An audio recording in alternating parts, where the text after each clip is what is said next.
Pemirsa, setelah banyak menuai kontroversi terhadap poligami di Aceh, baik dari masyarakat lokal maupun nasional, kini Dewan Perwakilan Rakyat Aceh menggelar rapat dengar pendapat umum rancangan Kanun Aceh tentang hukum keluarga di Gedung Utama DPRA Kecamatan Kuta Alam, Kota Banda Aceh, Kamis 1 Agustus 2019.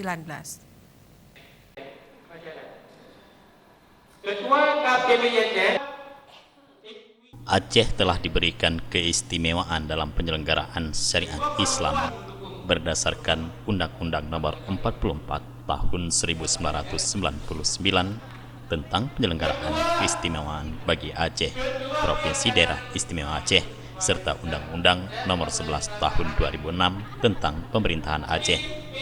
Ketua Dewan Perwakilan Rakyat Aceh, Muhammad Sulaiman SI mengatakan, bagi masyarakat Aceh, mengatur, membina, dan melaksanakan hubungan keluarga mempunyai karakteristik tersendiri yang tidak dapat dipisahkan dengan syariat Islam.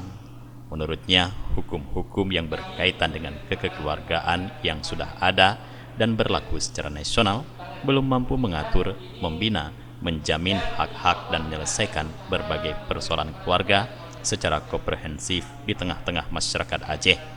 Berdasarkan Amanat Kanun Aceh Nomor 8 Tahun 2014 tentang pokok-pokok syariat Islam, ketentuan lebih lanjut mengenai pernikahan, pemutusan hubungan pernikahan, dan warisan dapat diatur dalam Kanun Aceh. Karena itu, pemerintah Aceh merasa perlu membentuk Kanun Aceh tentang hukum keluarga untuk menjamin perlindungan hak bagi suami, istri, dan anak dalam keluarga. Semakin aktif komunikasi Pak ya. Yang biasanya diam sekarang semua bersuara gitu.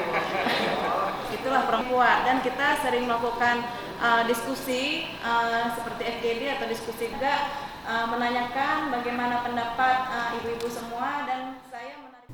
Dibuatnya aturan hukum keluarga bertujuan untuk membentuk keluarga sakinah, mawaddah, warahmah, kekal berdasarkan nilai-nilai Islami serta memberikan kepastian hukum.